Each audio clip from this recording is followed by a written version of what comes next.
মিথ্যাবাদী মা। এতটা দিন পেরিয়ে আজও মায়ের জন্য কাঁদি, কারণ আমার মা যে ছিল ভীষণ মিথ্যাবাদী।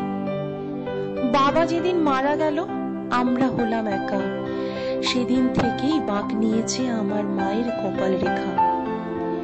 মা বলতো বাবা নাকি তারার ভিড়ে আছে, লেখাপড়া যদি করি নেমে আসবে কাছে।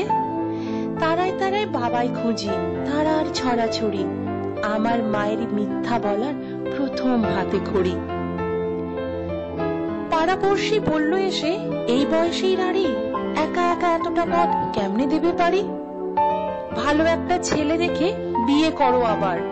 মা বলল, ওসব শুনে ঘেন্না লাগে আমার, একা কোথায় কখন আছে, বিয়ের কি দরকার? ওটা ছিল আমার মায়ের চরম মিথ্যাচার। রাত্রি জেগে সেলাই মেশিন, চোখের কোণে কালি, নতুন জামায় ঘর ভরে যায় মায়ের জামায় তালি। ঢুলু ঢুলু ঘুমের চোখে সুই ফুটে মার হাতে, আমি বলি, সৌতো এবার, কাজ কি অত রাতে?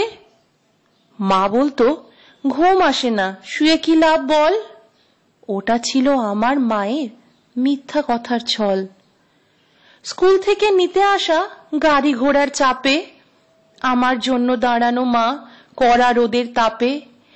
ঘামে মায়ের দম ফেটে যায়, দু চোখ ভরা ঝিম। ভ্যানিটি ব্যাগ খুলে আমায় দিত আইসক্রিম। মায়ের দিকে বাড়িয়ে ধরে বলতাম, একটু নাও।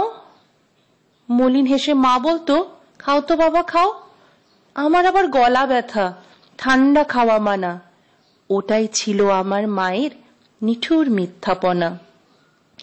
বড় হয়ে চাকরি নিয়ে বড় শহর আসি, টুকটুকে বউ ঘরে আমার, বউকে ভালোবাসি। পশ এলাকায় বাসা নিয়ে ডেকোরেটর ধরে সাজিয়ে নিলাম মনের মতো অত্যাধুনিক করে। মা তখনও মফস্বলে কুশিয়ারার ঢালে, লোডশেডিং এর অন্ধকারে সন্ধ্যা বাতি জ্বালে। নিয়ন বাতি ঢাকা শহর, আলোয় ঝলমল। মাকে বলি, গঞ্জ ছেড়ে এবার ঢাকায় চলো।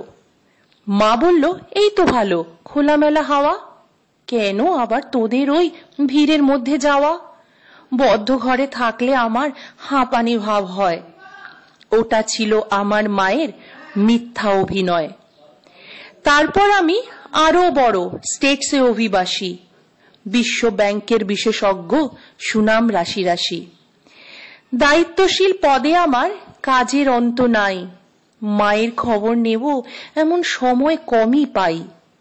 মা বিছানায় একলা পড়া, খবর এলো শেষে, এমন অসুখ হয়েছে যার চিকিৎসা নেই দেশে।